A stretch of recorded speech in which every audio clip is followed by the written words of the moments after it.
Дорогие друзья, сегодня я хочу поговорить и рассказать вам о своей теории и о своих мыслях о том, как правильно извлекать звук из скрипки. Для того, чтобы ваш звук не ограничился нюансом меццо форте, как это в большинстве случаев бывает, когда к нам приходят ребята на учебу или на консультацию впервые. И они не знают, как достигнуть большого свободного звучания на инструменте. За 4 шага я постараюсь вам рассказать о том, как этого можно добиться. Итак, первое. Мы постараемся ощутить вес правой руки, вот так свободно размахивая ей.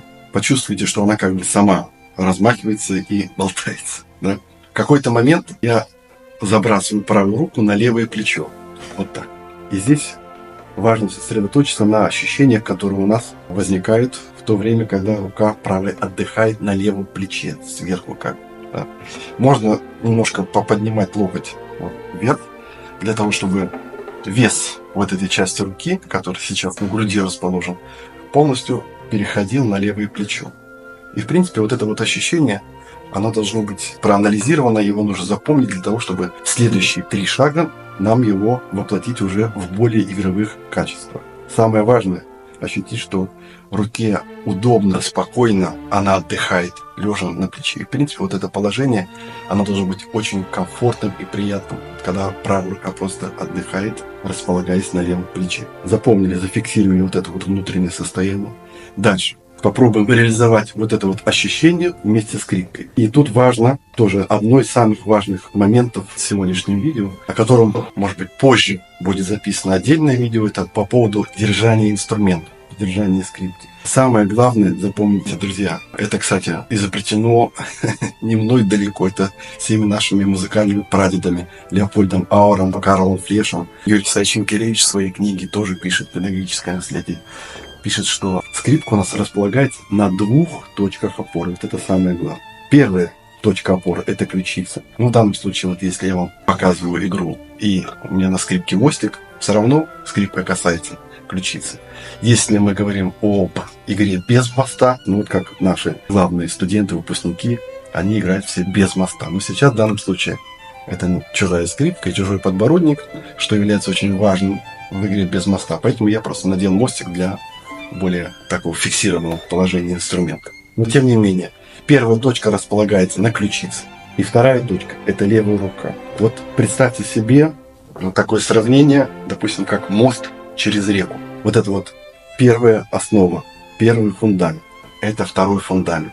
И сверху мост располагается.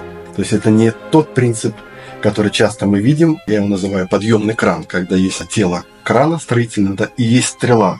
То есть, собственно, вот здесь зафиксировано, и вот дальше все происходит стрела строительного крана. Очень важно понимать, что у нас 2 точки опоры. Инструмент лежит как мост на этих 2 точках опоры. А сейчас мы возвращаемся к нашим шагам по поиску ощущений для правильного ощущения звукоизвлечения.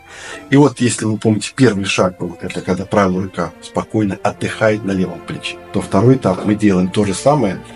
Скрипка у нас лежит на ключице и на левой руке, и мы кладем правую руку, только смотрите, ни в коем случае не на подставку, а вот здесь вот, в районе 4-5 позиции, чтобы не раздавить верхнюю деку.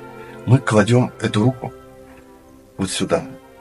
И уже левой рукой как бы взвешиваем, сколько у нас килограмм в нашей правой руке. Но правая рука должна занять такое же удобное, комфортное положение, как она располагалась на левом плече, чтобы она отдыхала и ничего не делала. И вот это состояние удобства, спокойствия, покоя, оно должно тоже быть вами зафиксировано. Вы можете левой рукой повзвешивать, сколько весит скрипка вместе с вашей правой рукой. Зафиксировали это. Третий этап. Это упражнение лучше всего делать, конечно, с педагогом. Почему? Сейчас увидите. В данном случае я придумал и такой способ, когда можно и самому это сделать. Вспоминаем еще раз исходное положение, когда правая рука отдыхает, располагаясь на левом плече. Потом она располагается на скрипке. Теперь мы берем скрипку, берем смычок. Я вот беру вот таким вот образом смычок, ставлю на струну и кладу правую руку в районе кисти вот сюда. И тоже стараюсь воссоздать ощущение такое, которое было в 2 предыдущих шагах, когда рука полностью покоит и отдыхает на смычке. Когда есть педагог, в этом упражнении педагог держит смычок, и он может поводить этим смычком, видите, сколько веса. При этом рука полностью расслаблена и отдыхает на инструменте. Это третий шаг. И, собственно, четвертый, завершающий шаг, это когда мы постараемся реализовать вот это вот ощущение покоя и свободы правой руки. Таким образом, третье упражнение. Рука полностью погружена и отдыхает на смычке. Зафиксировали. И потом медленно сползаем и берем уже в игровое положение правую руку смычок. И стараемся также ощутить вот это вот ощущение комфорта, удобства, когда правая рука лежит и отдыхает на смычке. А левой рукой, видите, я могу также, уже посредством смычка, взвесить, сколько весит моя правая рука. Да. И это является базовым ощущением для того, чтобы мы правильно...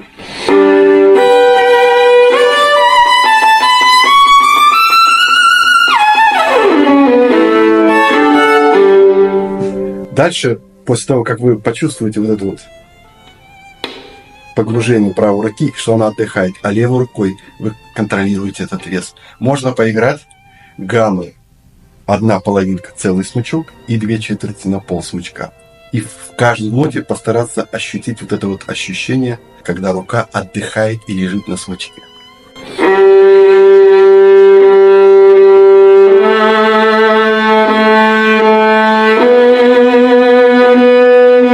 Это не сразу у вас получится, не сразу вы почувствуете, как это так через смычок, через пальцы можно свою руку уложить, чтобы она отдыхала на смычке. Кому-то требуется на это несколько дней, кому-то для этого требуется несколько недель, кому-то полгода требуется. Но если вы будете знать об этом и каждый раз заниматься, культивировать это вот ощущение, рано или поздно вы научитесь вот этому свободному звукоизвлечению, которое позволит вам использовать максимальные возможности и скрипки, и своего тела.